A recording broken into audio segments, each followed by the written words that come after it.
trouve gloire au milieu de nous. Bénis, Seigneur, cette conférence. Bénis la SPAC. Bénis les églises vastes d'honneur. Bénis ton serviteur Mohamed Sanogo et son épouse, Maman Liliane. Bénis le pasteur Ivan qui nous a parlé. Bénis le pasteur Karambiri qui viendra nous parler. Oh Dieu, bénis ce peuple qui vient matin et soir entendre tes oracles, qu'ils deviennent des intimes de Christ. Oh Dieu, par ton esprit, par ta parole, fais-le. Accorde-moi la grâce, Seigneur, de parler sous l'onction de l'esprit et de communiquer ce que tu as déposé dans mon cœur. Au nom de Jésus, parle, fais grâce. Amen. Amen. Gloire à Dieu. Amen. Le thème de mon message ce matin, c'est 8 perturbateurs de l'intimité avec Christ. Dis à ton voisin de gauche, 8 perturbateurs. Ah, ce mot est compliqué, je le change. 8 ennemis de l'intimité avec Christ. C'est trop compliqué comme français. Amen. Dis 8 ennemis de l'intimité avec Christ. Ton voisin de gauche, ton voisin de droite, ton voisin de devant, ton voisin de derrière, seulement ton voisin qui te sourit. S'il ne te sourit pas, il est perturbateur de ton intimité. Amen. Alors j'ai oublié, je suis venu avec une équipe quand même que je dois présenter. Je suis venu avec Sion, Arsène, Bléra et Zabora, des fils merveilleux. Ils sont où? Tenez-vous debout. Que Dieu bénisse Bléra qui est à la caméra et à la photo. Et Zabora qui est au Facebook Live, Sion à sécurité. Et lui, des choses personnelles. Amen. Amen. Et encore vraiment merci au couple Sanogo pour l'invitation. Vraiment, Vase d'honneur est devenu ma maison. Amen. Hein? Et je me sens à la compassion. Et je suis aussi tonton. Amen. Si vous acceptez. Il faut manger que chez les tontons hein? Et chez papa. J'ai suivi la prédication. Amen. Et pasteur Mohamed aussi est tonton à la compassion. Bientôt il viendra à Kinshasa nous prêcher. Nous avons une action qu'on appelle équilibre. Et il va venir à Kinshasa. Amen. J'ai beaucoup de choses à dire. Des fois aussi on me dit pourquoi je dis beaucoup de choses. C'est parce que j'ai du retard dans la vie. Ouais, j'ai du retard dans la vie. J'ai commencé le ministère, ça fait 21 ans. Mais ça fait seulement 6 ans. 6 ans que je suis un peu connu. Alors, tout ce que j'ai emmagasiné pendant... tu vois quoi? J'ai des notes et des notes et des notes. Et je me souviens... un jour, j'ai reçu des choses, mais pas de percée. Un jour, j'ai écrit une prédication, j'ai pleuré. J'ai dit à Dieu, pourquoi tu vas me donner tout ça? Mais que pour que je l'ai dit toujours aux mêmes personnes. Ça, il faut que le monde entende. J'avais pleuré. Et Dieu m'a exaucé. Alors, quand je rencontre les gens, je sens comme si j'ai une dette. Je vous dois beaucoup, alors je dois trop dire. Donc, c'est ça, quoi. J'ai un problème, j'ai la dette. Amen. Hein? Nous allons nous tenir debout pour lire la parole de Dieu. Je presse en synthé, s'il vous plaît. Nous allons lire Luc 15, versets 21 à 32. Luc 15, versets 21 à 32.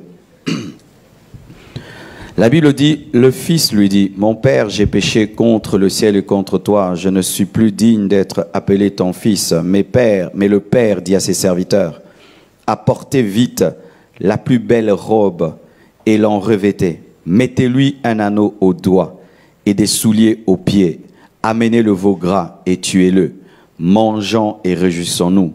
Car mon fils que voici était mort et il est revenu à la vie. Il était perdu et il est retrouvé. Et ils commencèrent à se réjouir. Or le fils aîné était dans les champs. Lorsqu'il revint et approcha de la maison, il entendit la musique et les danses. il appela un de ses serviteurs et lui demanda ce que c'était.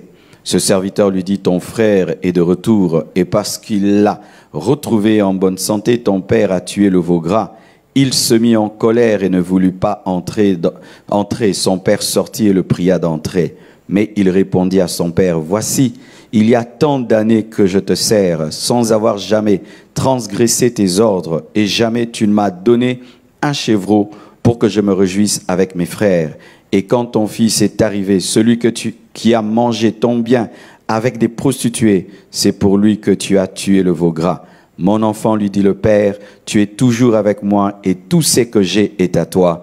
Mais il fallait bien s'égayer et se réjouir parce que ton frère que voici était mort et qu'il est revenu à la vie, parce qu'il était perdu et qu'il est retrouvé. Acclamons la parole du Seigneur. Amen. J'ai lu, je crois, il y a très très longtemps, le livre de Kenneth Hagin, je crois. Et il parlait d'un homme qui était, je crois si c'était lui, qui était en train de prier et Dieu était en train de lui parler. Il vivait une expérience extraordinaire avec Dieu. Mais pendant qu'il était en train de parler à Dieu, tout d'un coup, il y a eu un singe qui s'est mis entre lui et Dieu. Et il faisait du bruit, il sautait, il allait de tous côtés, mais Dieu continuait à parler. Dieu continuait à parler. Alors il se disait, mais non, mais Dieu va certainement chasser le singe et pour que je puisse bien l'écouter. Mais non, mais Dieu continue à parler sans tenir compte du singe. Et il s'est dit, mais non. Il a dit, Seigneur, Seigneur, regarde ce singe me dérange. Est-ce que tu ne peux pas le chasser? Mais Dieu continue à parler.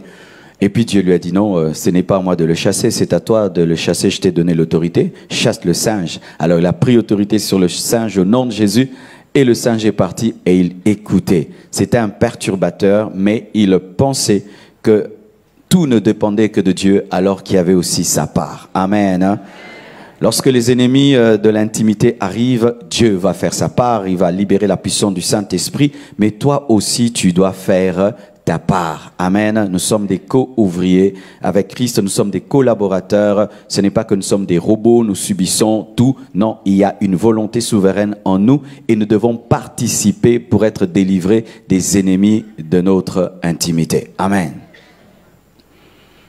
Alors là, je viens de vous lire l'histoire très connue du fils prodigue. Le fils prodigue est parti, mais lorsqu'il a été touché par sa conscience, il est revenu à la maison du Père. Mais lorsqu'il revient à la maison du Père, le Père est très heureux et il passe des moments de fête, des moments de joie avec le Père. Mais tout d'un coup, quelqu'un vient perturber la fête, l'intimité qu'il avait avec le Père. C'était son grand frère, le fils aîné. Il s'est plaint, il a jugé, il a même arrêté pour un temps la fête parce qu'il était jaloux, parce qu'il était légaliste, parce qu'il ne connaissait pas le cœur du Père. Et là, c'est un exemple clair qu'il y a des ennemis de l'intimité. Il y a des gens qui, lorsque tu vas atteindre un haut niveau d'intimité avec Christ, viendront pour te détacher. Il y a même des gens qui vont te décourager dans la quête de l'intimité avec Christ, qui seront là pour te donner des mauvais conseils, des faux enseignements, pour te détourner comme le fils aîné s'était opposé à l'intimité que le fils cadet avait avec le Père. Mais le Père l'a remis à sa place et la fête avait continué. Et je prie qu'aujourd'hui Dieu remette à sa place tout ennemi de ton intimité comme il a fait avec le fils aîné. Alléluia. Mais aujourd'hui, je vais parler au couple. En soi, je vais parler doublement. Mon message est double. Mon message va toucher les couples et va toucher également l'Église. Amen. Donc, je donnerai en soi 16 choses. Amen. Hein? Double. Amen. Comment j'ai pu savoir que Dieu m'avait oint pour les couples? C'était par hasard. Amen. Hein? Je prêchais la sainteté, mais j'étais un pasteur de 23 ans. J'avais des fidèles de 16 ans, 14 ans, craignaient Dieu, allaient au ciel, craignaient Dieu, allaient au ciel. Mais avec le temps, ils se sont mariés, ils ont commencé à travailler. Et lorsqu'ils venaient, ils me parlaient plus que de sainteté. C'était comment je vais faire avec ma femme, comment avec mon mari, comment. Mais moi, c'était le ciel, l'enlèvement, le ciel, l'enlèvement.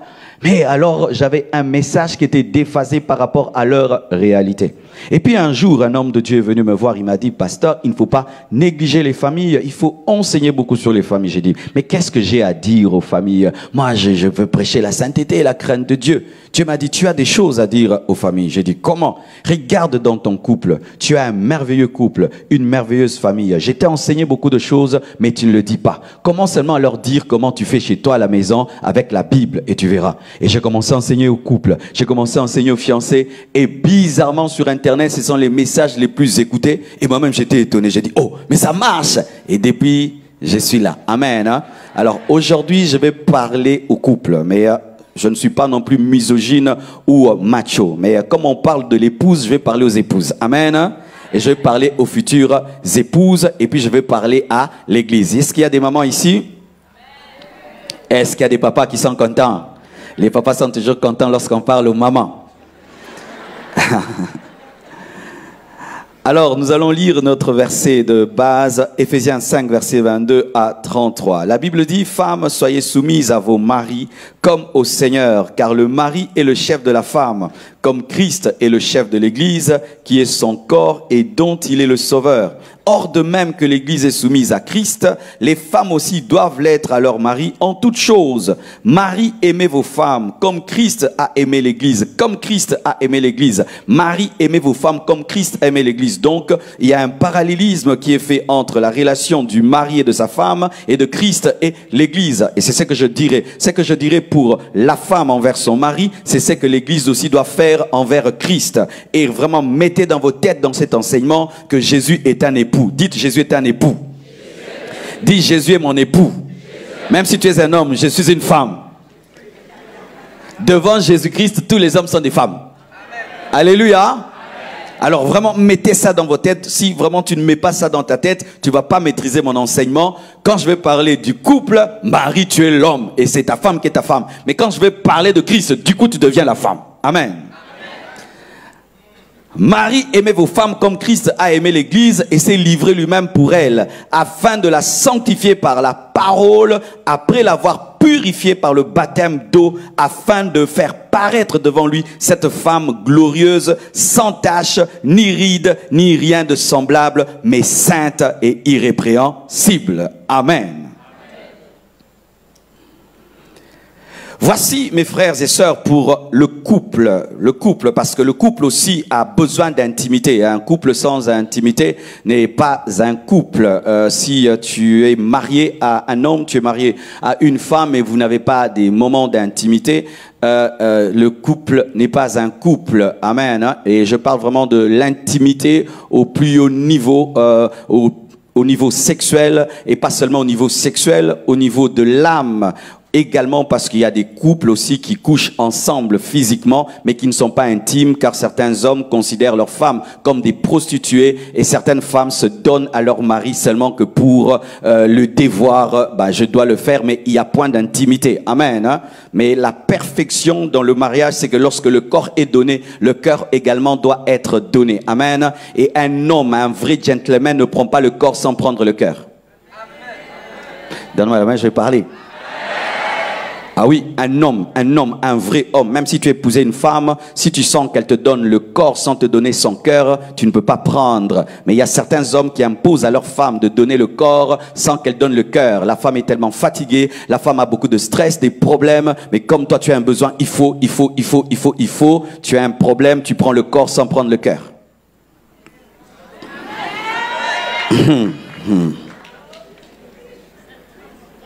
Et ce n'est pas bien aussi à une femme de donner le corps sans donner le cœur, d'être absente et d'être comme un cadavre.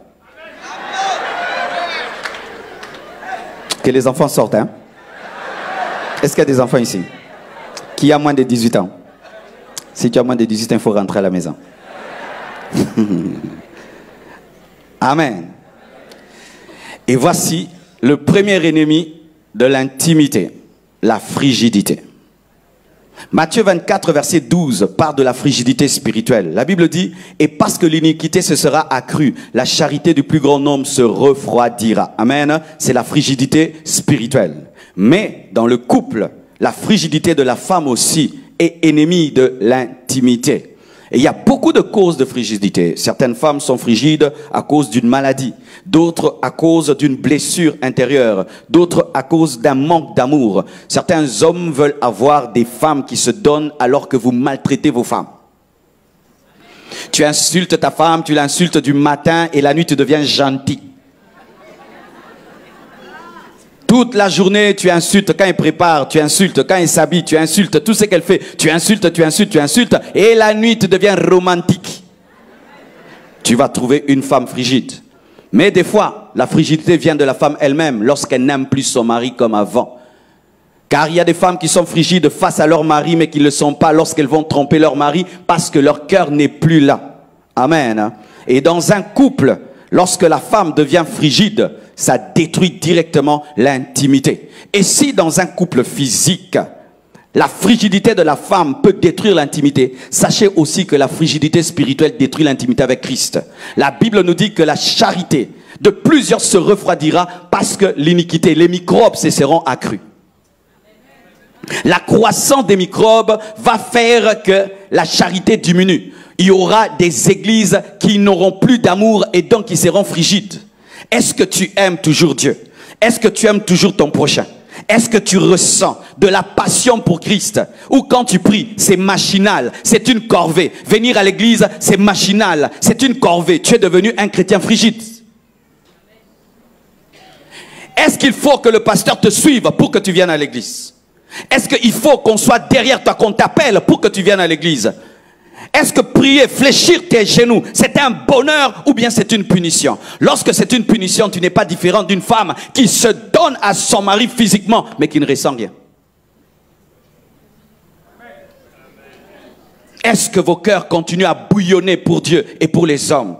Est-ce que vous avez de l'amour, de l'amour? La Bible dit que la charité de plusieurs se refroidira. Ça veut dire que même dans l'église, il y aura des chrétiens froids dans le domaine de l'amour, qui ne ressentent pas l'amour et qui ne savent pas donner l'amour. Oui, car il y a des gens aussi qui ne savent même pas recevoir l'amour. Tu dis, mon frère, alléluia.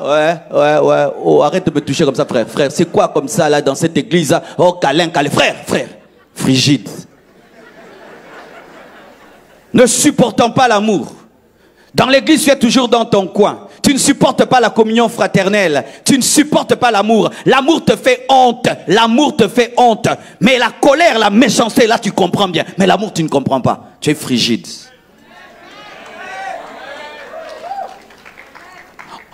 Quand on devient frigide spirituel, on critique les gens qui ont beaucoup d'amour. Celle-là vraiment elle se donne trop, hein. Celle-là elle se donne trop, hein. Elle a fait encore quoi? Elle a encore donné ceci à l'église, hein. Elle est en train de pleurer encore en plein culte, hein. Regarde là comme elle pleure, elle rigole encore. Elle a rigolé parce qu'elle réagit. Toi tu es un bloc de glace. Frigide, spirituel. Quand la présence de Dieu descend dans l'église, toi tu ne sens jamais rien. Tu es toujours là en train de regarder. Mais qu'est-ce qu'ils ont? Mais qu'est-ce qu'ils ont? Qu'est-ce qu'ils ont? Tu es frigide spirituellement. Tu ne ressens rien. Tu ne pleures pas. Tu ne ris pas. Tu ne dis pas amen. Même quand je prêche là, tu es là. Frigide spirituel. Tu ne ressens rien. Rien du tout. C'était comment? Frigidité.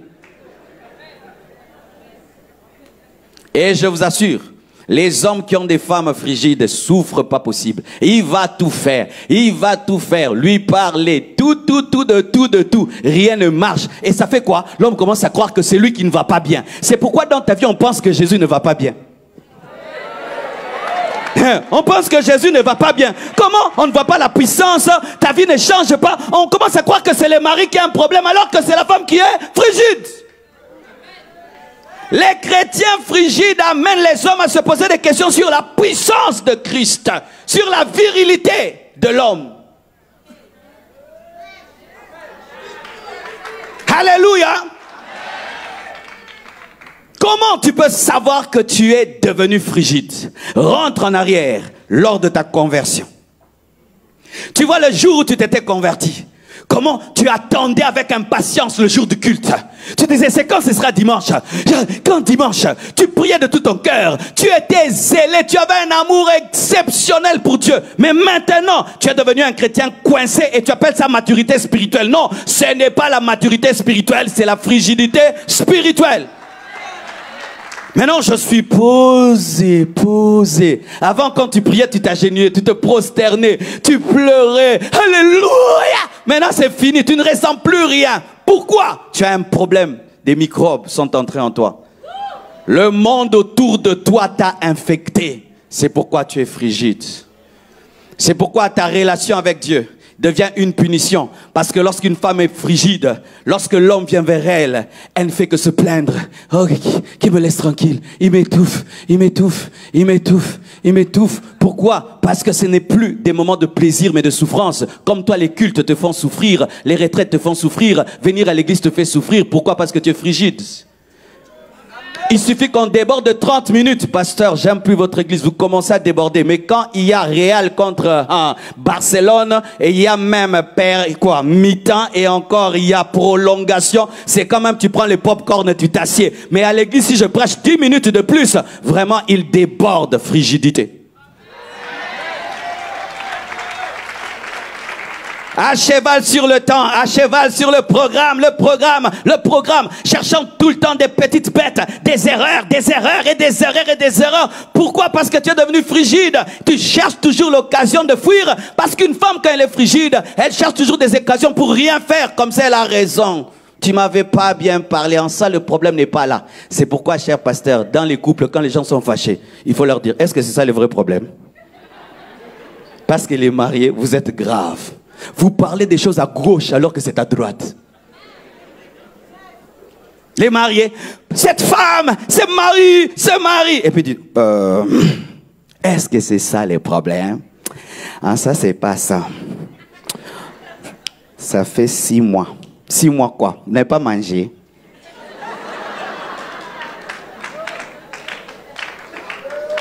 Dites la vérité pour qu'on traite les problèmes très très vite. Amen, hein?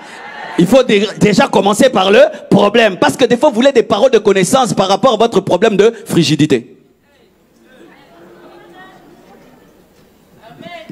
Deuxièmement. Le surménage. Dites surménage. Luc 10, verset 38 à 42. La Bible dit, comme Jésus était en chemin avec ses disciples, il entra dans un village et une femme nommée Marthe le reçut dans sa maison. Elle avait une sœur nommée Marie qui, s'étant assise aux pieds du Seigneur, écoutait la parole. Marthe, occupée à des divers soins domestiques, survint et dit, Seigneur, cela ne te fait-il rien que ma sœur me laisse seule pour servir? Dis-lui donc de m'aider. Le Seigneur lui répondit, Marthe, Marthe, tu t'inquiètes et tu t'agites pour beaucoup de choses. Une seule chose est nécessaire. Marie a choisi la bonne part qui ne lui sera point ôtée. Amen. Jésus-Christ vient dans la maison de Marthe. Et là, Marthe commence à s'affairer à la cuisine, préparer tout, sans connaître le besoin de Jésus. Jésus n'était pas venu pour manger ni pour boire. Jésus avait besoin de communion. Il avait besoin de moments d'intimité avec ses 2 disciples, Marie et Marthe. Marie, qui était plus intime à Christ que Marthe, comprend et connaît le besoin de Christ et s'assied à ses pieds. Mais Marthe, qui n'avait pas d'intimité, est allée courir vers la cuisine alors que le besoin était aux pieds. Elle a voulu faire pour Jésus des samboussas alors qu'il voulait des beignets.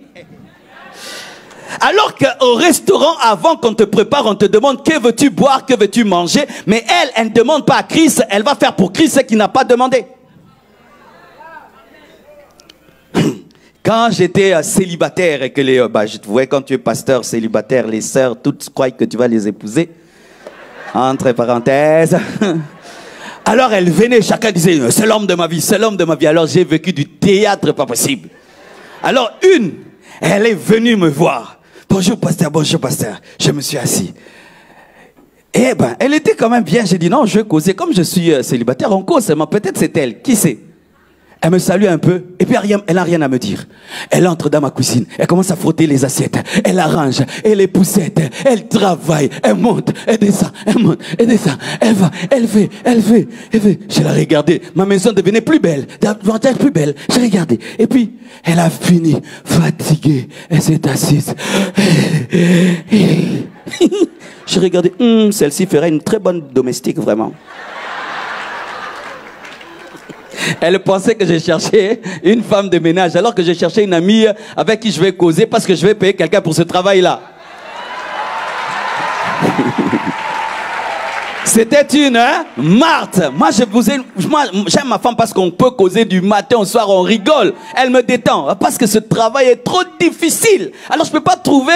Je rentre comme ça de ce voyage, j'arrive, j'ai besoin de causer. Elle est en train d'arranger. D'arranger quoi? Maman, tu arranges quoi?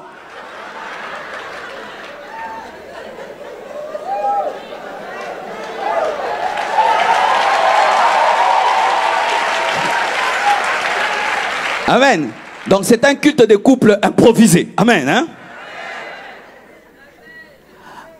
Chère maman, la priorité dans ta maison n'est pas la maison, c'est le mari, l'homme de la maison. Oh, les papas disent amen. La priorité dans ma maison, ce n'est pas ma maison, ce n'est pas la cuisine, ce n'est pas la chambre, c'est Marcelo. Après Jésus dans ma maison, c'est moi. J'avais un ami, il avait une femme très grande de taille. Sa femme ne comprenait pas ça. Pour lui dire, il est monté sur la table et dit: hey, maman, c'est moi! C'est moi ici! Hey!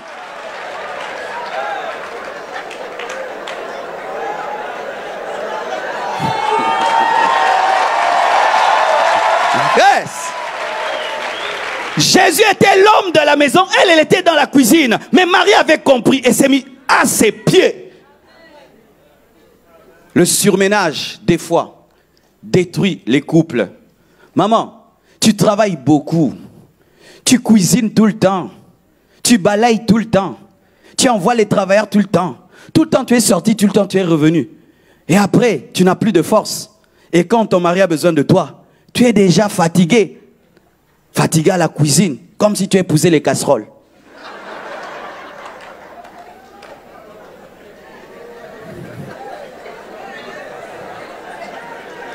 Une femme ne travaille pas tout le temps. Une femme dort des fois. Elle doit dormir pour avoir... Oui, je te donne. Maman, il faut siester, siester. Dis sieste.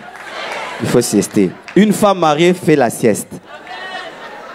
Du matin au soir, tu travailles. Non, c'est pas bien pour le mariage. Et un homme intelligent, quand Dieu commence à te bénir, trouve des travailleurs à ta femme pour qu'elle ait le temps d'être belle pour toi. Amen, hein? Mon frère, quand Dieu te bénit, fais que ta femme travaille le moins que possible à la maison pour qu'elle soit belle pour toi, forte pour toi. Amen, hein? Qu'elle m'envoie les gens au téléphone, faites ceci, faites cela. T'as le fait? Oui, alors, ok, oui. Ah oui. Comment tu peux avoir autant d'argent? C'est ta femme qui balaye toujours, qui prépare tout le temps, et non! Elle n'aura pas la force pour toi. Elle sera surmenée, elle sera fatiguée. Et votre intimité sera une intimité de bas niveau. Le problème aussi, c'est que certaines femmes, vous tombez dans le piège d'aimer tellement vos maisons plus que vos maris. Il y a des femmes comme ça. Il faut que tout soit propre, tout soit beau, tout soit parfait tout le temps. Oui, c'est vrai. Mais sache que celui qui doit être beau d'abord, c'est le mari. C'est lui qui doit d'abord être heureux, c'est lui. C'est lui qui doit briller, briller de bonheur. Moi, des fois, j'ai dit à ma femme, quand même, je reviens du voyage là, avec beaucoup de valises. Et je dis, non, n'arrange pas, maman, arrange pas. Arrange pas, tu arrangeras, tu as tous les temps.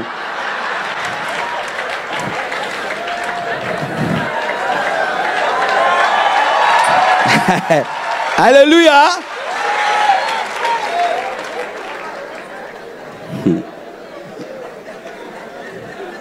J'évolue. Mais dans le domaine spirituel, les chrétiens qui sont tout le temps en train de faire quelque chose n'ont pas le temps d'écouter Dieu. J'ai remarqué dans l'intimité que des fois il faut des moments de silence pour entendre Dieu. Et je l'ai appris à mes dépens. Le Seigneur, pendant longtemps, me parlait. Il me dirigeait pour quitter le lieu où j'avais commencé l'église et déménager. J'entendais pas trop. J'étais tout le temps en train de prêcher, de jeûner, de prêcher, chasser les démons, prêcher, monter, prêcher, prêcher. Mais j'entendais une voix qui me disait, ce n'est pas le lieu, déménage. Mais j'étais tellement en train de travailler comme Marthe, tellement. Et comme j'entendais pas, un jour, je suis tombé malade. Je monte à la chaire, je tiens le micro baisse. Le micro devient lourd, comme s'il avait 10 kilos. J'arrive plus à tenir le micro. Je veux voir un médecin, il me dit, tu dois te reposer pendant 6 mois sans prêcher. 6 mois sans prêcher, quelle punition. Et j'ai commencé à laisser les gens prêcher. Et j'entendais une voix. Pas ici, déménage. La voix qui était petite devenait plus grande. Et après la guérison, j'ai entendu, j'ai déménagé. C'est comme mon ministère a explosé. Tu travailles trop. Tu es tout le temps en train de faire quelque chose. Des fois, ne faites rien. Amen. Hein? Tu n'es pas au téléphone. Tu n'es pas à la télévision. Tu ne prêches pas. Tu es calme pour écouter. Car des fois, il faut le silence. Le silence.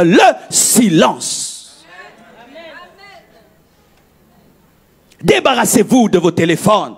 Débarrassez-vous de la télévision. Débarrassez-vous de toutes vos occupations. Toi qui travailles beaucoup, trouve des temps de vacances pour être dans la présence de Dieu. Créez un temps de rendez-vous avec Dieu dans vos journées pour l'écouter. Sinon, vous serez surmené et vous n'aurez pas l'intimité parfaite. L'homme moderne aujourd'hui est très occupé. Si tu ne te disciplines pas, tu n'auras même pas une minute pour Dieu. Il suffit seulement que tu te réveilles. Du coup, déjà, d'abord, c'est l'alarme qui te réveille. 5 heures du matin, l'alarme sonne. Quand tu prends le téléphone pour l'éteindre, parce que tu veux éteindre l'alarme, du coup, il y a des WhatsApp, des SMS, et quelques minutes après, des appels. Tu es en train de prier, 10 appels, tu coupes, tu appelles, tu coupes, tu appelles. Ça fait quoi? Tu perds l'intimité. Éteignez vos téléphones quand vous priez. Déconnectez-vous d'Internet quand vous priez. Fermez la chambre et dites aux gens, je prie, ne me dérangez pas. Je me souviens quand j'habitais la maison de mes parents, j'écrivais sur la porte de ma chambre parce qu'elle n'avait pas de clé. J'écrivais, je disais, je prie. J'avais comme dans les hôtels, hein, ne me dérangez pas. J'écrivais, je prie. Quand quelqu'un vient, il prie. Alléluia. Parce que si tu n'as pas des moments avec lui, tu n'as pas de moment de silence où tu te débarrasses de tout ce que tu fais, il y aura un problème. Je vous assure, certains couples meurent. C'est pas que la femme n'est pas bien et tout. Elle n'a jamais le temps pour le mari. Elle est toujours en train de faire quelque chose. Et surtout vous les femmes qui travaillez. Est-ce qu'il y a des femmes qui travaillent ici? C'est une bénédiction, mais si tu n'es pas prudente, cette bénédiction va détruire ton couple. Tout le temps mission de service, tout le temps je vais au boulot. Et quand tu rentres à la maison, tu ramènes les dossiers du travail, tout le temps sur ton ordinateur. Et ton mari est là, il t'attend. Ordinateur, boulot, le chef a dit, mon travail, ma carrière, tu perdras ton mariage. C'est ainsi que l'église est en train de perdre son mariage parce que nous sommes surmenés. Surmené. Quel est le créneau que tu donnes à Dieu dans ta journée? Quel est le créneau de Dieu dans ta journée où tu es totalement déconnecté? Parce que dans tout couple, il y a des moments où on est totalement déconnecté. Vrai ou faux? Vrai ou faux? Dans chaque couple qui dure, il y a des moments où on est totalement déconnecté de tout le monde et de tout le monde. Et tu penses que ton intimité avec Christ peut tenir si tu es tout le temps connecté. Vous comprenez ce que je suis en train de dire? Si pour entretenir l'intimité de mon couple, des fois je me coupe de tout, vous pensez que je peux entretenir mon intimité avec Jésus en étant toujours connecté? Un homme qui est intime de Dieu, des fois on n'arrive pas à le trouver. Des fois on n'arrive pas à le trouver. Un homme qui est intime de Dieu, des fois on n'arrive pas à le trouver. Comme une femme, on ne la trouve pas toujours.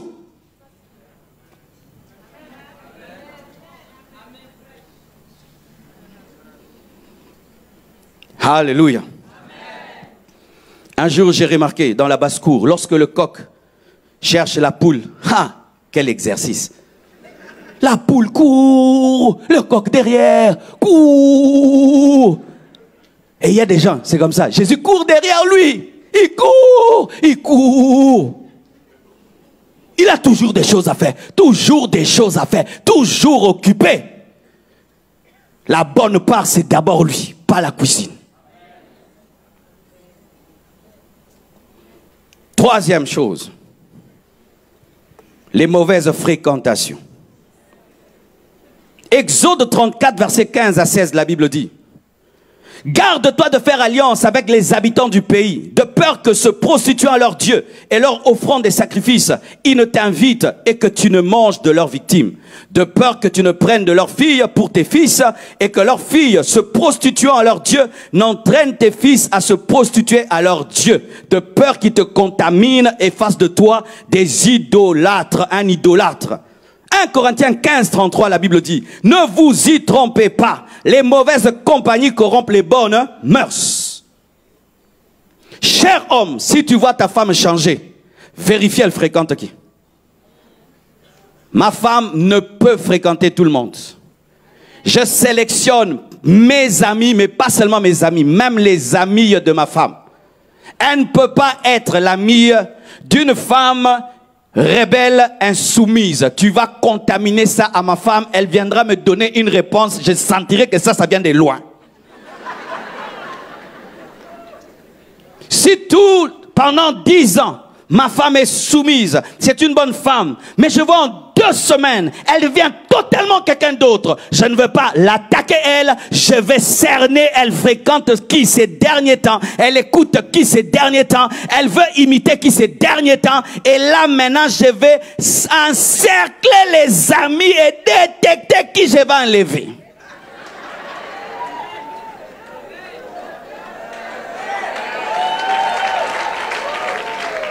Donne-moi la main. Quand nous nous marions, nous devenons une seule chair, n'est-ce pas? Est-ce que la main gauche peut porter cette montre sans la permission de la main droite? Sinon la main droite va enlever. Hey, j'aime pas cette montre, je l'enlève. Qui est en train d'enlever? Qui a porté?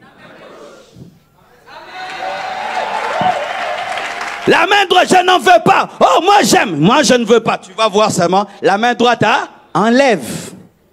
Ma femme c'est moi c'est ma femme. Ton ami c'est mon ami. Ainsi tu ne peux pas être l'ami de quelqu'un qui peut pas être mon ami.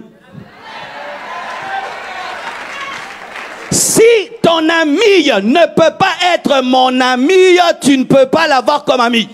Parce que c'est la montre qui est sur notre corps. Mais il y a certains hommes, vous laissez vos femmes avoir des amis qui ne peuvent être pas vos amis. Comment ta femme peut avoir des relations qui ne peuvent pas être tes relations? Comment ta femme cause avec des gens au téléphone, mais tu ne connais pas avec quelle cause?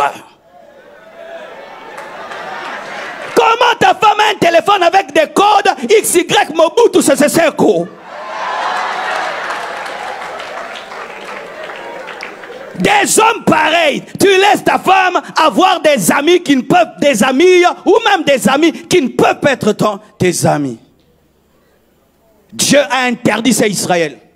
Tu ne feras pas d'alliance avec ces peuples-là, de peur que tu te prostitues, de peur que tu adores d'autres dieux, donc de peur que tu aies un autre mari. Donne-moi la main. Il y a des chrétiens qui pensent qu'être chrétien, ce n'est pas être jaloux. Il y a la bonne jalousie et la mauvaise. Parce que Dieu dit qu'il a la jalousie de Dieu. Amen. Hein? Paul dit j'ai la jalousie de Dieu. Dieu est un Dieu jaloux. Un homme marié qui n'est pas jaloux est une femme. Moi, je suis jamais jaloux. Même elle cause avec qui elle veut, pas de problème. Tu trouves ta femme avec un homme bizarrement assis. Ça va, monsieur? Ça va, monsieur? Au revoir. Vous voulez quoi, du jus? You are mad. You are mad. Il faut qu'on te délivre avec une position de pied. Hé, hey, mon frère, toi, c'est qui dans cette maison? Tais-toi debout. Sors de ma maison. Que ce soit la dernière fois. Il ose, frère, je te fais arrêter. Pasteur, le fruit du Saint-Esprit. Ah, et Dieu, il envoie déjà en enfer. Hein?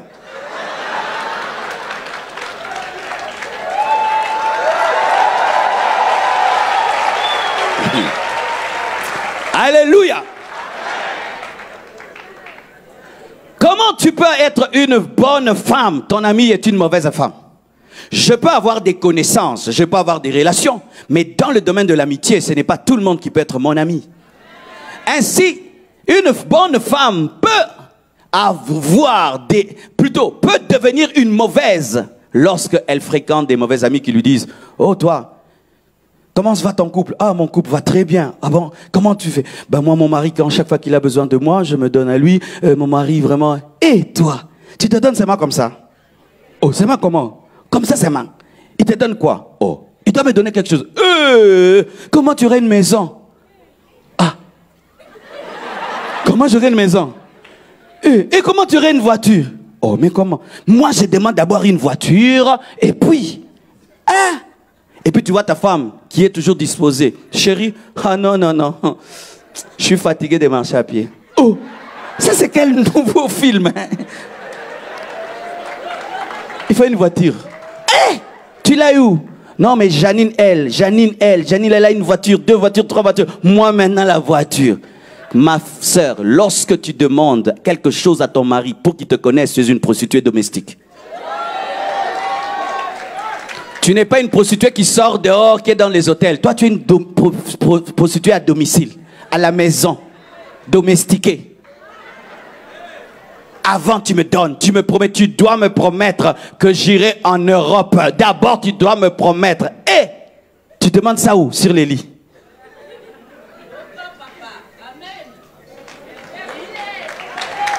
Maman, on ne demande pas à un homme des choses sur les lits. Ni même une promesse, ni même de demander pardon. C'est utiliser une force supérieure contre un faible.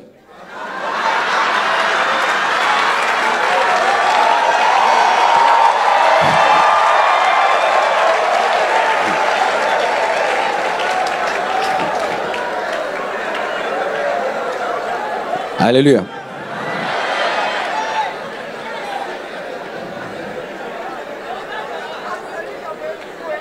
C'est pourquoi même, avec Christ aussi, tu vas voir, toi tu as une intimité avec Dieu. Je vous ai, je crois, raconté, non je ne pense pas que c'était ici, c'était ailleurs. Il y avait une fille dans notre église, une sœur extraordinaire. Un jour, on prend la Sainte Seine, je remarque qu'elle n'a pas pris la Sainte Seine.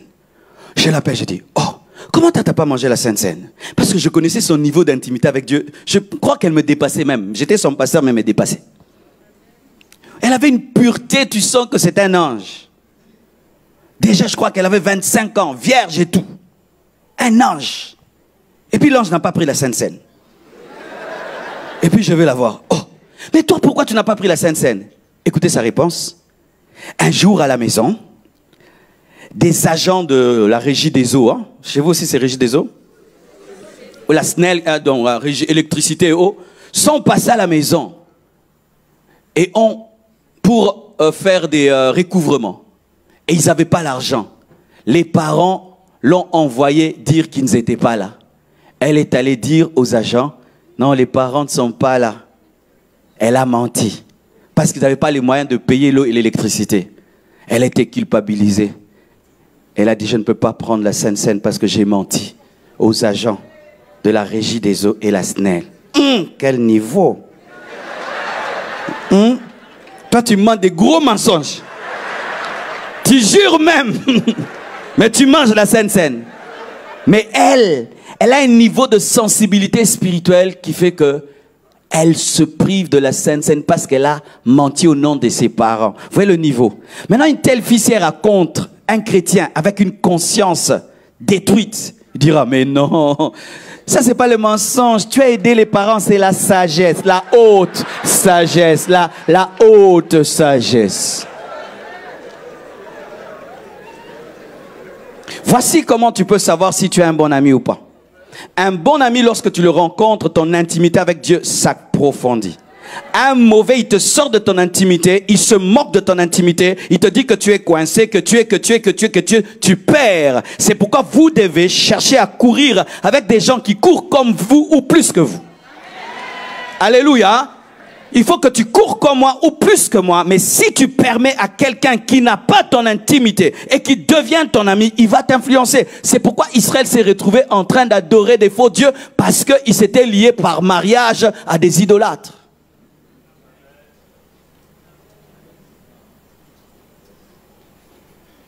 Quatrièmement, l'insoumission. Éphésiens 5, versets 22 à 24. Femmes, soyez soumises à vos maris, comme au Seigneur, car le mari est le chef de la femme, comme Christ est le chef de l'Église. Si Christ est le chef, le mari est chef. Si tu dis que le mari n'est pas chef, donc Christ n'est pas chef. Chaque fois qu'une femme nie l'autorité de son mari, elle nie l'autorité de Christ. Parce qu'il y a un parallélisme entre l'autorité de l'homme et l'autorité de Christ. Et ce n'est pas Paul qui le dit, mais c'est une révélation de l'Esprit. Qui est son corps et dont il est le sauveur. Or, de même que l'Église est soumise à Christ, les femmes aussi doivent l'être à leur mari en toutes choses. En toutes choses. Tant que c'est dans la parole de Dieu. Amen. Et la Bible nous parle d'une femme, Vachi. Vachi est élevée par son mari Assérus. Elle organise une fête avec les femmes et Assérus aussi. Mais après, Assérus lui dit de quitter la fête des femmes pour rejoindre la fête de tout le monde. Elle refuse, elle manque du respect et elle perd la place. Aujourd'hui, les femmes ont un sérieux problème d'insoumission. Même les femmes dans l'église ont un problème d'insoumission. C'est pourquoi aujourd'hui beaucoup de filles n'arrivent pas à se marier. Ma soeur, tu n'as pas un problème de démon de célibat. Tu as un mauvais caractère. Donc un homme, quand il est à côté de toi, il sent comme s'il est face à un autre homme, ou c'est lui qui est devenu femme et toi tu es devenu homme. Aujourd'hui, les femmes cherchent des hommes soumis. Oui, les femmes d'aujourd'hui, vous cherchez des hommes soumis. Il faut le dire clairement. Il faut le dire clairement parce que je sens ça. Les femmes aujourd'hui, vous cherchez des maris soumis. Parce que si toi tu n'es pas soumise, tu veux que moi je sois soumis, donc toi tu deviens l'homme, moi je suis la femme. Alors donne-moi la jupe, donne-moi le pagne, donne-moi les mocassins, donne-moi les talons.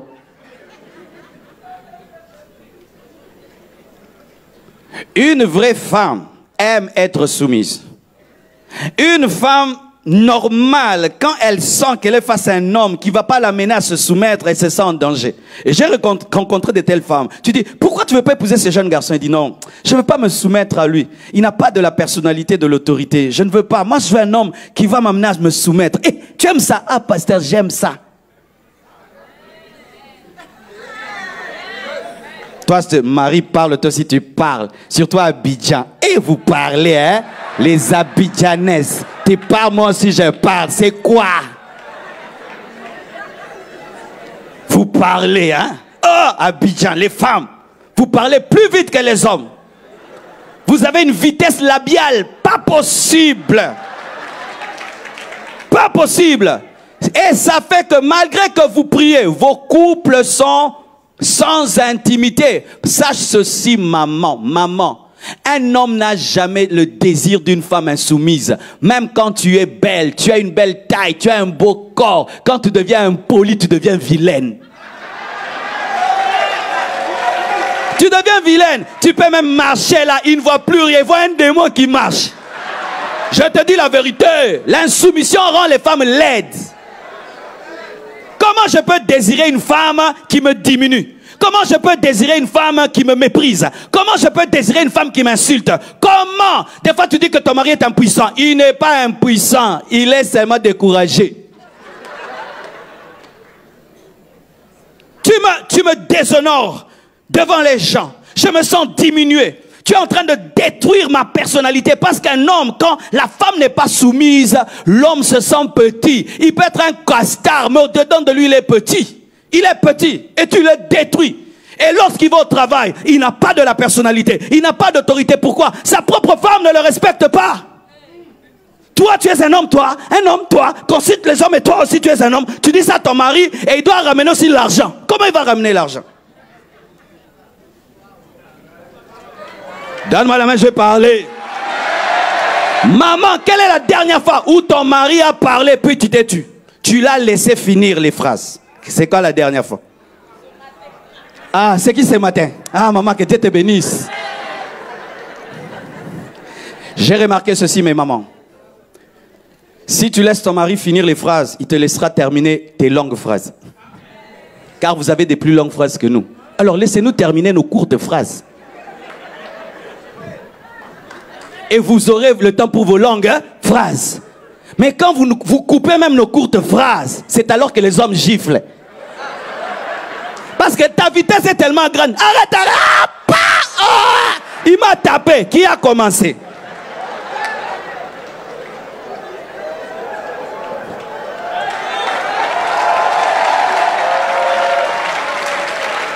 Je connais une sœur. Elle était avec son mari. J'ai dit, pourquoi tu aimais ton mari? Elle me dit, parce qu'il est bègue. Oh.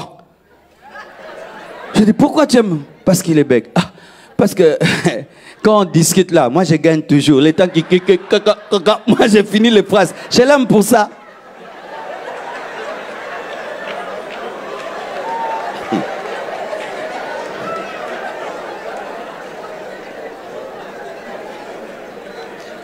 Alléluia. Mais si un homme, un mari, peut ressentir tout ça envers une femme, même si elle est belle, quand elle est insoumise, tu vois un homme qui a une très très belle femme, très intelligente, mais qui va sortir avec une femme qui n'a même pas son niveau, parce que là-bas on le traite comme un roi. Un jour un homme, il fuit la maison, c'était même un serviteur de Dieu.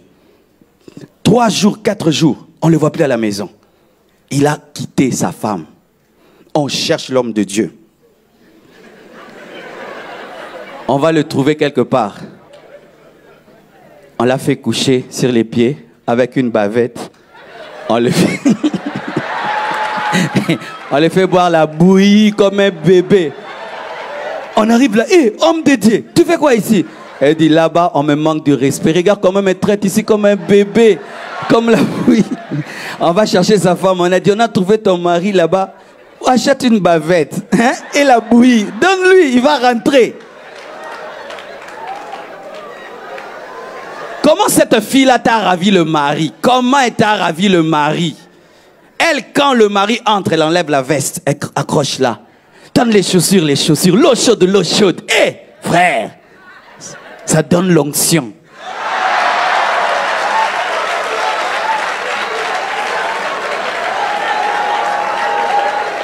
Hé, la vérité, ça donne l'onction. Tu sens vraiment que, ouais, ici je suis grand. Mais toi, quand ton mari, ta nourriture est sur la table, mange, je suis en train d'occuper. Et lui-même, il enlève les chaussures, il se débarrasse. Lui-même doit chercher dans le frigo la nourriture. Lui-même doit débarrasser. Mais il doit mettre tous les salaires sur la table. Tous les salaires sur la table. Mais quand il entre, oh, t'es là. Mais tous les salaires sur la table. Mais ailleurs, il faut voir la secrétaire. Bonjour, monsieur. Vous êtes bien habillé. Un peu de thé, un peu de café. Mais il y a une petite tache sur la veste. Oh. Mais votre barbe, vous la coiffez plus.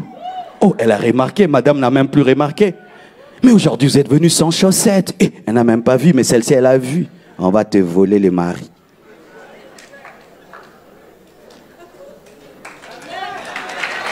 Les problèmes des femmes, vous priez trop, vous agissez peu. Je coupe, je casse, j'arrache.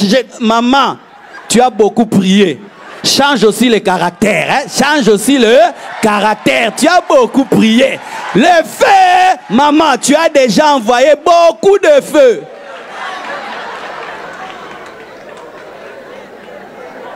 Dieu va toucher le cœur de mon mari. Dieu, il va revenir. Il va revenir vers qui? Vers quel genre de femme il va revenir? Vers qui? Tu es une prison, hein? Tu es une prison. Il va revenir, oui, il va revenir. Vers qui? Vers ces mauvais caractères-là. Si vous ne savez pas, il y a certains hommes qui vivent avec les femmes seulement parce qu'ils ont peur d'aller en enfer. Il dit, pasteur, c'est ma croix. Je la porte jusqu'au bout. J'ai commis l'erreur, mais allons même au ciel. Et si tu ne savais pas, certains hommes considèrent leurs femmes comme des croix. Ils prient tous les jours, Seigneur, aide-moi à la porter encore ce matin. Oh, je renouvelle mon engagement, Seigneur, de porter. Toi, tu penses qu'il prie pour la croix de Jésus. C'est toi la croix. Oh.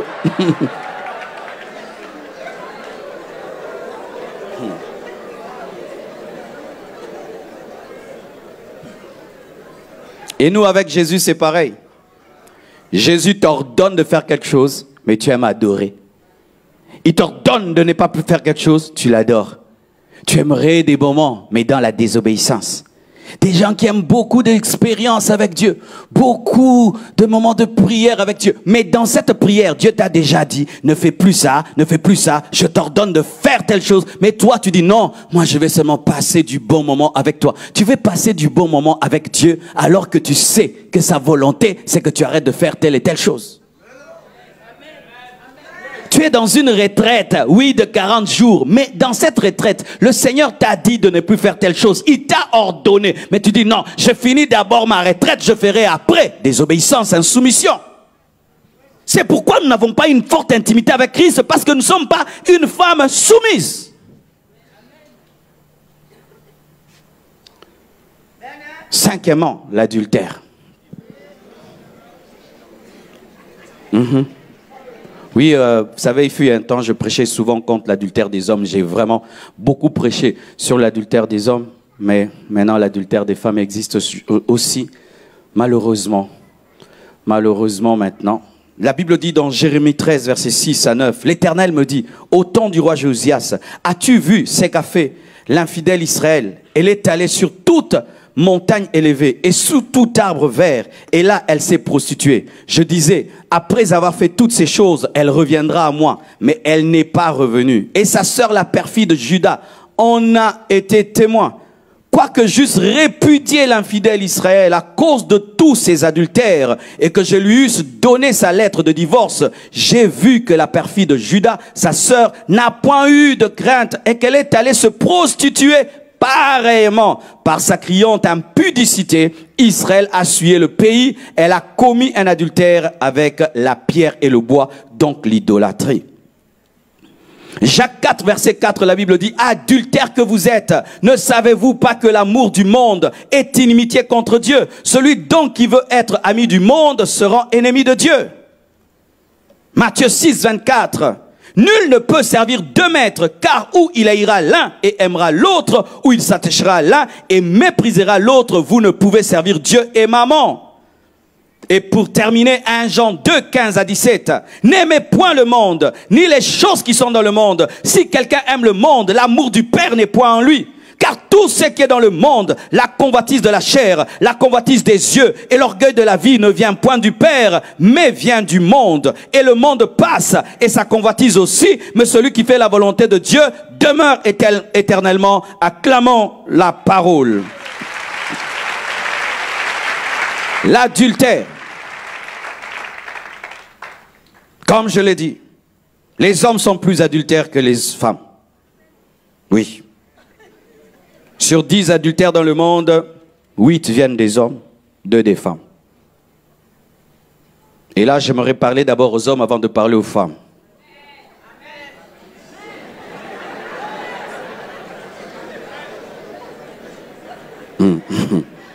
Parce que là, vous faites... certains hommes disent, pasteur, l'homme est adultère naturellement. Certains hommes disent même à leurs femmes que c'est une faiblesse. Tu dois me comprendre ainsi, nous les hommes, nous sommes ainsi. Oui, les hommes païens, oui, ils peuvent dire ça. Pas un homme chrétien. Je suis marié, ça fait maintenant 12 ans. Je n'ai jamais trompé ma femme. Je n'ai jamais fait un bisou sur la bouche d'une femme que ma femme. Ici, jamais. 13 ans. Même là. C'est mal là. À des sœurs, ma mère, des servantes de Dieu. Bonjour, bonjour, bonjour. Mais là, jamais. 13 ans. Je n'ai jamais envoyé même un texto à une femme lui disant « Je t'aime beaucoup ». Si je le dis, je dois dire « ma fille » dans les Seigneurs.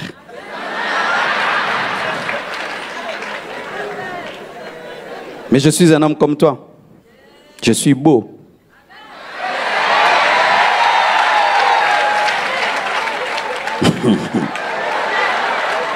Parce que les gens pensent que les pasteurs ne sont pas des hommes. Non, on est des hommes.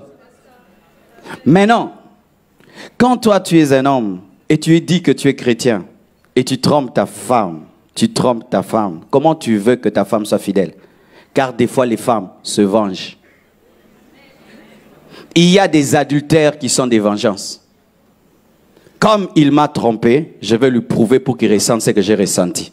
Mais ce qui est drôle, l'homme peut tromper sa femme, avoir même des bébés dehors. Il a toujours le courage d'être autoritaire. Mais si Samuel attrape sa femme, un simple bisou, c'était ici ou ici. Pasteur, il est écrit dans la parole, pour raison d'adultère, je divorce, il me faut une autre femme. Mais toi, tu as même engrossé, tu as même des enfants d'heure du mariage, ta femme t'a pardonné. Mais toi, un bisou, tu veux divorcer. Tu es injuste. Que Dieu bénisse nos mamans qui avaient toutes les raisons de quitter nos pères, de divorcer pour telle et telle raison, mais qui sont restés, qui ont pardonné. Mais l'homme, il suffit seulement qu'une fois, raison, je divorce. L'homme aussi doit pardonner comme les femmes pardonnent. L'homme aussi doit pardonner comme les femmes pardonnent. Oui, les femmes pardonnent. Vrai ou faux? La femme d'ailleurs te dit seulement, est-ce que tu vas arrêter avec cette fille? Est-ce que tu vas arrêter? Tu me promets que tu vas arrêter? J'arrête. Ok, je te pardonne. Mais l'homme, j'arrive plus. Quand je la vois, je pense à cet homme. J'arrive plus. J'arrive plus.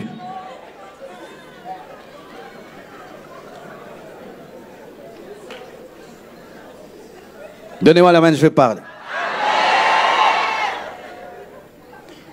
L'adultère dans un couple détruit l'intimité.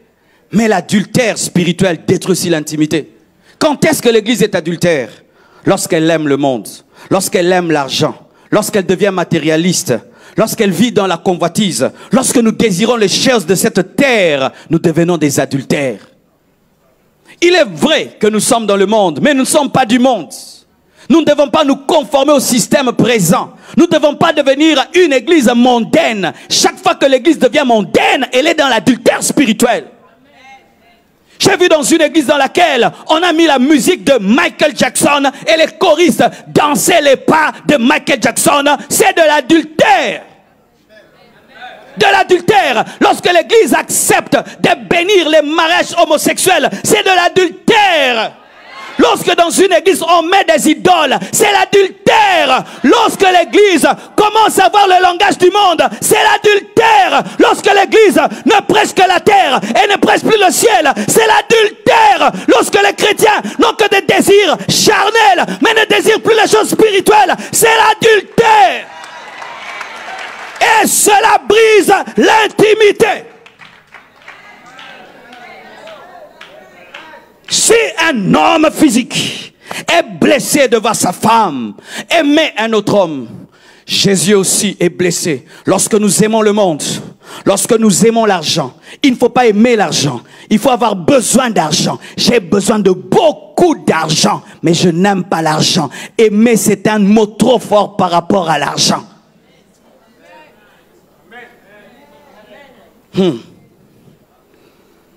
Oh là, je n'ai plus que 3 minutes. Ça va, je donne un point avant de finir. Non? Je peux finir? Ok, le pasteur Sanogo a accepté. Sixièmement, les enfants. Les enfants sont des fois les ennemis de l'intimité. Oui, les enfants. Genèse 22, verset 2. La Bible dit, Dieu dit, prends ton fils, ton unique, celui que tu aimes, Isaac, va-t'en au pays de Morija, et là, offre-le en holocauste sur l'une des montagnes que je te dirai. Tout allait bien entre Dieu et Abraham. Lorsqu'Isaac est venu, la bénédiction, Dieu a remarqué qu'Abraham commençait à aimer Isaac plus que lui. Et Dieu est venu tester son amour. Il lui a dit d'offrir Isaac. Et Abraham a accepté parce que le mari Dieu était jaloux de la femme Abraham. Au début de mon mariage, j'ai eu ce problème-là. On n'était que moi et Blanche, moi et Blanche, moi et Blanche, moi et Blanche, moi et Blanche. Ah. Quand on racle les nez, Un jour là, je la vois le matin. Oracle, bisous, bisous, bisous. Gnognon, gnognon, bisous, bisous. Lélé, il a fait pipi, il dort. J'ai dit, et moi là, moi.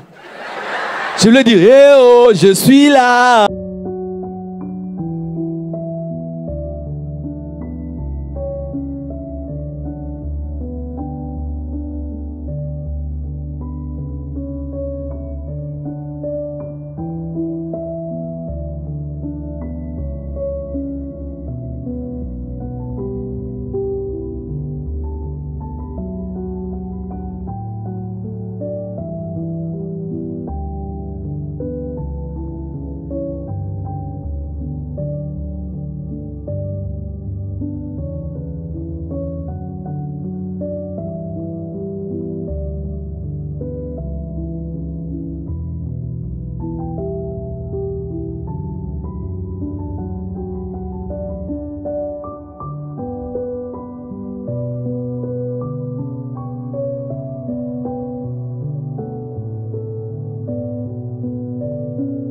Blanche, aura, oh! J'ai dit, mais ce petit bébé là, il a pris toute ma place. Quand il crie, elle doit s'élever. S'il pleure, elle doit être là. Tout le temps oracle dans ses bras. J'ai dit, petit yo. Il veut me faire un coup d'état. C'est pourquoi même il y a le dessin animé Bébé Boss, qui a déjà suivi. Bébé Boss. J'ai dit, mais c'est petit là, petit comme ça, mais il prend toute la place. J'ai senti ce que Dieu a senti avec Abraham. Mais moi je n'ai pas demandé la mort de l'enfant, j'ai demandé de l'espace. Parce que des fois certains enfants viennent dormir même entre l'homme et la femme. Qui ont des enfants comme ça? Et ils viennent toujours dormir au milieu. Non, ça ce n'est pas de Dieu, ce n'est pas de Dieu. Ce n'est pas de Dieu. Non, un tel enfant il faut l'éduquer, ça ce n'est pas de Dieu. C'est pas de Dieu. Comment toi tu dors seulement ici comme un mari de nuit, une femme de nuit?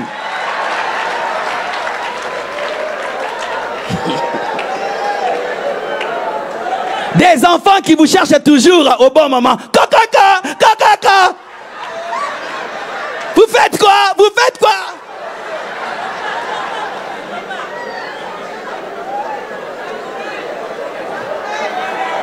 C'est pourquoi en Europe, il y en a qui prennent leurs enfants. Ils vous laissent les enfants, ils partent. Tu comprends pas? Comment me laisser tous les enfants ici? Les enfants. Les enfants sont une bénédiction. Mais quand vous ne savez pas gérer les enfants, ils détruisent le couple.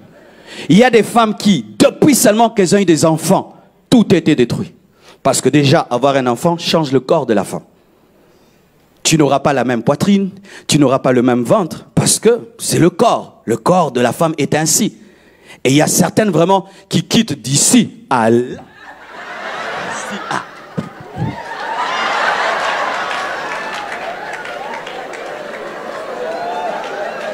Et ton mari t'avait aimé pour ça, tu deviens. Mais doit maintenant se synchroniser à ton chat.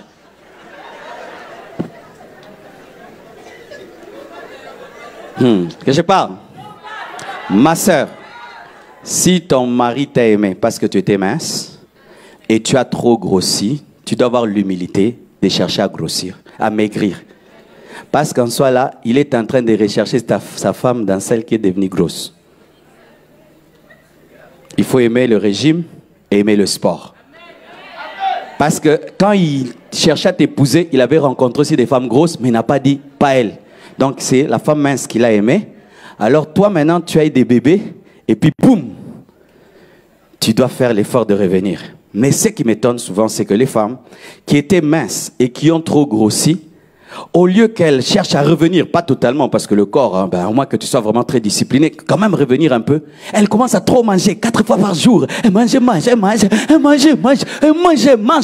Tu détruis ton mariage par la nourriture. Oh. Une femme ne mange pas beaucoup. Vous savez ça? Oui. Une femme prépare beaucoup, mais ne mange pas beaucoup. Oui. Parce que si tu manges beaucoup, tu vas grossir. Et oui, c'est vrai, il y a des hommes exceptionnels, hein? Mais quand même tu es encore jeune, il faut avoir quand même une taille, quand même. Amen. Mais quand tu as grandi, Mais le problème, le voilà, c'est que quand l'enfant vient, les femmes se lâchent. Elles se lâchent. Pourquoi? Elle est devenue Mama Yabana. C'est quand tu vois une femme, elle est jeune, elle se couvre bien. Quand seulement elle a un bébé, elle peut l'allaiter publiquement. Point. Hey! Oh, mais il pleure, je lui donne. Maman, tu donnes, mais quoi, devant nous tous? Pourquoi? Parce que les femmes pensent que le fait que j'ai un bébé, je peux me lâcher. Mais non, elle est tout le temps là. Elle sent l'odeur de gigose, de nido, du lait. Elle sent le bébé. Et puis tu dis, mais comment tu sens comme ça? Oh, mais le bébé. Maman, oui, le bébé, mais j'étais épousée. Alors tu dois trouver le temps de sentir le bébé et de sentir le parfum. Quand le mari est sorti, quand il revient, arrange-toi être belle. Mais ne présente pas le bébé, sinon ça va détruire votre couple. Car certains couples meurent quand les enfants viennent. C'est pourquoi les blancs, vous allez remarquer, ils n'aiment pas beaucoup d'enfants.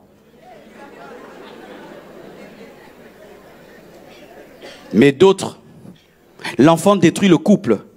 Des fois, même quand il grandit, lorsque la mère commence à trop se confier au fils ou à ses filles, ou même le père commence à se confier trop aux enfants, quand sa femme, et des fois même vous élevez certains enfants qui ont maintenant une place prépondérante sur la femme ou sur le mari. Il y a des mères qui élèvent tellement leur garçon, et leur garçon devient une autorité dans la maison face au père. Elle aime tellement ses enfants, plus que même son mari. Elle ne cache pas, elle montre que les enfants sont ses enfants. Et le mari se sent étranger dans la maison. Isaac naît. Et il a voulu embrouiller la relation d'Abraham et Dieu. Et Dieu dit, tu le tues. Et je vous dis, Abraham avait tué Isaac. L'Isaac qui est sorti, c'est un Isaac ressuscité. Parce que dans le cœur d'Abraham, c'était fait. Il avait tué. Et Dieu a vu que c'était lui le premier dans le mariage. Et il a pu bénir Isaac. Mais nous, maintenant, avec Christ, l'enfant c'est qui? C'est la bénédiction. Quand la promesse devient réalité. Il y a un pasteur, il servait Dieu, il est allé aux États-Unis. Il ne priait plus, il priait plus. C'était un homme de prière, de méditation, de jeûne. Dieu lui dit, mon fils, tu veux que je te ramène au Kenya? Tu veux que je te ramène au Kenya? Depuis que tu es aux États-Unis, tu ne me cherches plus. Tu es tout le temps au New York, au Boston, oh ceci, oh cela. Tu veux que je te ramène? Oh non Seigneur, ne me ramène pas. Je te promets de t'aimer même ici. Lorsque la promesse devient chère, elle amène toujours un déséquilibre. Lorsqu'une barque est vide, elle est stable. Mais quand on y ajoute la marchandise, elle bouge toujours. Et quand la bénédiction vient, elle bouge l'intimité. C'est pourquoi tu dois te préparer à la venue d'Isaac. Tu dois te préparer à la bénédiction. Comme des camions. Il n'y a pas encore de marchandises, mais il y a déjà les amortisseurs. Tu vois un gros camion vide, mais il y a des amortisseurs. Pourquoi? Le camion sait qu'un jour, on mettra des tonnes et des tonnes. Et un jour, Dieu mettra des tonnes en toi. Des tonnes en toi. Des tonnes en toi. Mais si tu n'es pas préparé, ça va te déstabiliser. Depuis que Dieu t'a donné Isaac, ça a déstabilisé ta vie de prière. Ça a déstabilisé ton intimité à Dieu. Isaac est venu.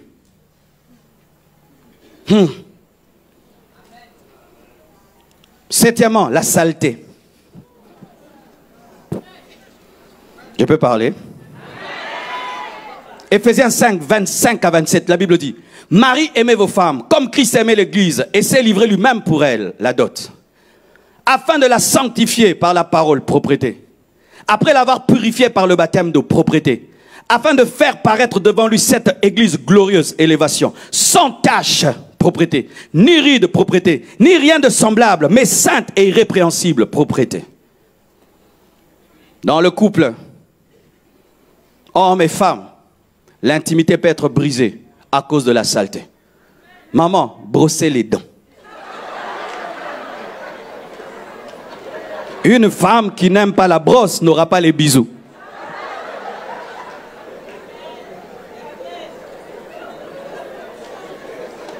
Le mauvais côté de la laine, c'est que l'autre sent, toi tu ne sens pas. La laine est bizarre. Toi tu ne sens pas l'autre, hein? Tu dois toujours supposer que l'autre sent quelque chose de mal. Brosse les dents. Brosse les dents le matin. Brosse les dents la nuit. Brosse même à midi. Brosse souvent les dents. Une femme doit aimer la brosse à dents. La bouche est principale dans les mariages. Dites la bouche. Oui, oui, oui. Si tu ne veilles pas sur la bouche, ça va tuer les mariages. La bouche. Parce qu'on cause avec la bouche. On donne bisous avec la bouche. On dort la bouche ouverte. Et le mariage est fondé sur les odeurs. Vous savez ça? Ah oui. Je connais une femme, son mariage allait être détruit seulement par une odeur. Chaque fois que son mari s'approchait d'elle, il sentait une odeur comme si c'était la fiente des pigeons. Mais la femme est belle. Mais elle avait un problème d'hygiène. C'est pourquoi même à l'église, on doit apprendre aux femmes à se laver. Ouais, j'ai une maman à l'église qui apprend aux femmes à se laver. Parce qu'une femme ne se lave pas comme un garçon. Tu entres 5 minutes, tu es sorti, maman. Hey, il faisait froid.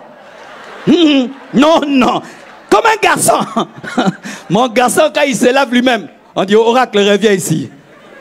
Ah, oracle. Mais devant, il y a le derrière, il n'y a pas. Oh, c'est vrai, vous avez remarqué. Il était pressé. Mais il y a des femmes, quand c'est la saison sèche, il fait froid, elle ne se lave pas. Elle fait des demi-terrains. Comme un garçon. Et ça. Surtout même les jeunes filles d'aujourd'hui, avec vos pantalons et vos bodys, vous paraissez comme des Américaines, mais sales. Mais oui, beaucoup de jeunes filles d'aujourd'hui ne savent pas se laver, comme nos mamans. Parce que les mères, vous ne prenez plus le temps d'éduquer vos enfants. Vous avez tellement honte de dire certaines choses. Oui, maman, est-ce que tu as déjà pris le temps à dire à ta fille qu'on se lave comment? Qu'une femme se lave comment et avec quoi? Tu ne dis jamais ça. Ta belle fille n'est pas belle. Elle est belle mais n'est pas... Hein? Parce qu'il y a beauté et beau.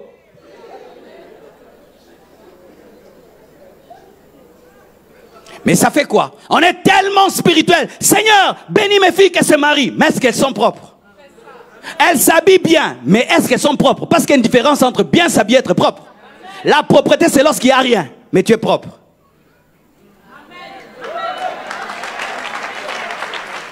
Et maintenant, dans le couple, cela détruit. Cela détruit. Et pire maintenant, lorsque ce n'est pas seulement toi qui es sale et qui sent mauvais, même la maison maintenant sent mauvais. Il y a des maisons, quand tu entres, ça t'accueille.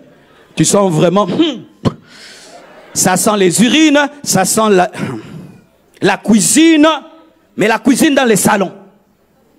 Les couches sont sur la table, tout est à pêle-mêle et tu veux que ton mari, après avoir quitté un beau bureau climatisé, classe, puisse courir vers une maison qui ressemble à une poubelle. Mon mari finit le travail à 19h, mais il rentre à 22h. Mais ça ressemble à quoi cette maison? Cette chambre ressemble à quoi? Des chambres dans lesquelles on jette les habits partout et on les cherche comme au Tombola Boaka. Vous connaissez les Tombola Boaka? Les friperies. Où est ma blouse? Et la chemise? Et la veste? Mes chaussettes? Qui peut me permettre maintenant d'aller dans sa chambre? Ou tu vas me dire, pasteur, attends. Pasteur, attends. Toi, pour que le pasteur vienne visiter ta maison, il faut qu'il te prévienne. S'il vient brusquement, tu commences à t'excuser, il faut comprendre, nous sommes dans les travaux. Ouais.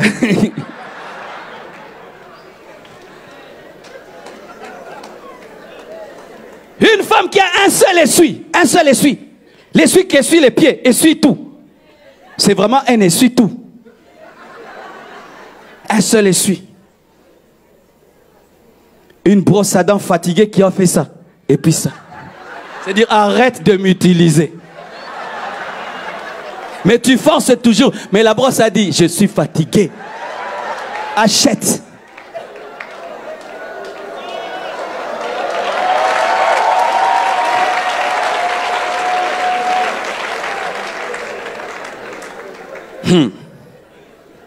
C'est un culte de couple imprévu.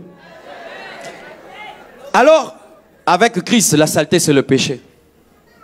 Notre saleté en Christ, avec Christ, Ce qui ne supporte pas, c'est le péché. Je peux être en Gucci, je peux être beau, je peux avoir une belle maison, être propre. Mais quand j'ai une vie de péché, j'ai une vie de saleté spirituelle. Et autant un homme est dégoûté d'une femme sale, malpropre, avec une bouche qui sent mauvais, avec un corps qui sent mauvais. Lorsque l'église demeure dans le péché, prie dans le péché, jeûne dans le péché, nous allons à l'église dans le péché, nous servons Dieu dans le péché, nous approchons de Dieu dans le péché, c'est de la saleté. Et là, nous avons des rides, nous sommes malpropres.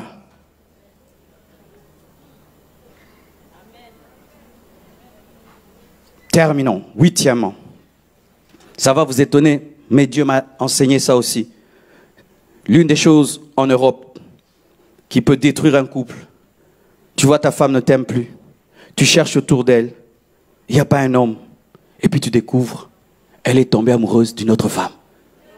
Ah oui, en Europe, il y a des femmes qui quittent leur mari pour aller épouser d'autres femmes. Il y a des femmes mariées qui tombent dans le lesbianisme. Il y a même des jeunes filles qui ne veulent pas des maris. Vous pensez que c'est la consécration? Elle aime les filles. Ah oui, le lesbianisme. Et je vous assure qu'il y a même le lesbianisme spirituel. Je vais vous expliquer cela.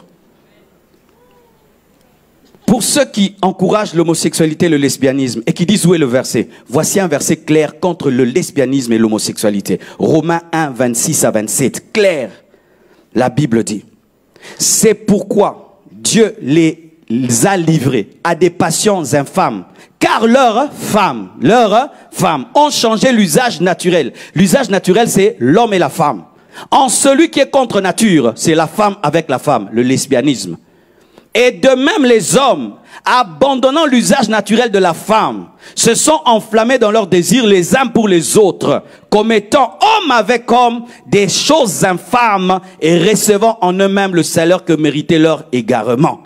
La Bible est contre l'union d'une femme avec une femme et d'un homme avec un homme, clairement.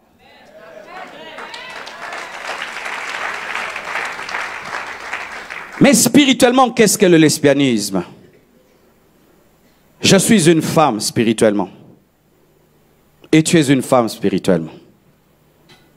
Lorsque je commence à faire des choses pour tes yeux, ton regard, je cherche à te séduire au lieu de séduire Christ. Lorsque nous exerçons notre justice devant les hommes, au lieu que ce soit devant Dieu, nous cherchons à séduire qui? L'Église. Et alors que nous sommes l'Église, donc c'est la femme qui veut séduire la femme. Lorsque j'adore Dieu, et puis j'ouvre mes yeux, je regarde, si tu me regardes, je cherche à séduire Jésus ou te séduire toi. Lorsque je quitte la maison, je m'habille. Aujourd'hui, ils vont sentir. Ah! Et tu viens à l'église. Pour nous, tu veux nous épater, nous impressionner. C'est quoi? C'est le lesbianisme. Tu es une femme qui cherche à attirer le regard de la femme parce que tous nous sommes des femmes. Et vous allez voir dans la parole, lorsqu'Ésaïe a vu le trône de Dieu et il a vu les anges, il a remarqué une chose, les anges couvraient leur visage pour qu'ils ne détournent pas l'attention d'Ésaïe et qu'Ésaïe ne voie que le Père, ne voie que le trône très élevé, mais ne soit pas distrait par leur beauté parce qu'ils étaient beaux. Nous tombons dans le lesbianisme spirituel lorsque nous détournons le regard de l'église de Jésus et nous amenons ce regard vers nous. Car je suis une femme spirituelle, tu es une femme. Si tes regards sont sur moi, qui suis la femme, tu cesses de regarder l'époux. Et quand vous lisez la parole, lorsque Esther devait devenir reine, on leur donnait de l'huile, on leur donnait du parfum pour plaire au roi, pas pour plaire aux autres femmes. Toutes les femmes s'enduisaient d'huile pour Assérus, du parfum pour Assérus. Leur objectif c'était Assérus, Assérus, Assérus, Assérus. C'est pas qu'elle mettait de l'huile pour épater l'autre fille, être belle pour que la fille, l'autre fille la regarde. Mais aujourd'hui, nous cherchons l'onction pour impressionner l'église. Tu t'es mis de l'huile pour la femme. Ah oui, lorsque je cherche l'onction pour t'impressionner, et pas pour Jésus, je cherche à impressionner la femme. Lorsque je fais le pharisianisme, je donne pour être vu, je donne pour être acclamé. Acclamé par qui? Par une autre femme. Donc c'est du lesbianisme spirituel. Car si l'homme n'est plus Christ, nous sommes des lesbiennes. Dans chaque église où le pasteur est devenu Dieu, c'est du lesbianisme spirituel. C'est une femme qui a pris la place de l'homme. Dans chaque église où quelqu'un d'autre que Christ est adoré, c'est de lesbianisme. Parce que les femmes n'ont qu'un seul mari. Il n'y avait qu'un roi, Assyrus, pas deux.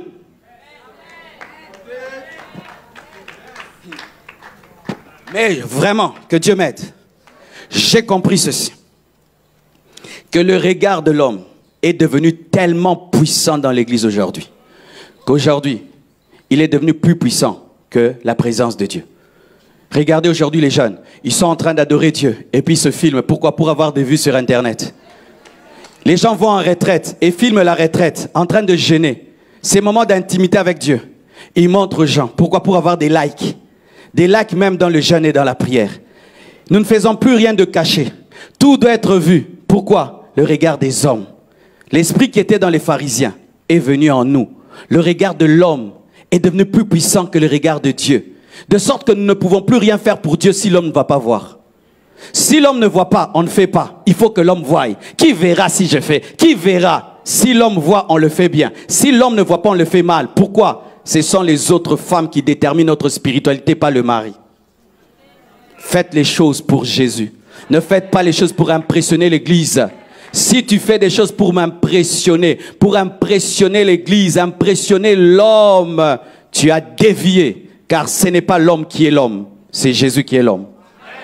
Que Dieu vous bénisse abondamment.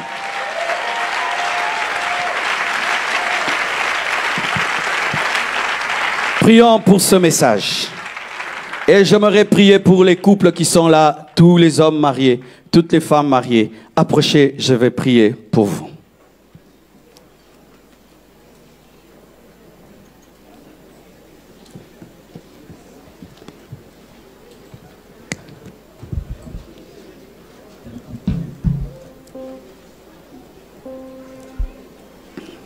Si tu es avec ta femme, tu la tiens par la main. Tu tiens sa main. Si elle n'est pas là, en esprit. Il y a des maris qui ne se touchent pas. Touchez-vous à l'église. Ce serait un bon commencement pour la maison. Si tu es avec ta femme, tu te la tiens. Si elle n'est pas là, tu pries pour elle. Si ton mari n'est pas là, tu pries également. Prie que Dieu protège ton couple de toutes ces maladies. Prions au nom de Jésus.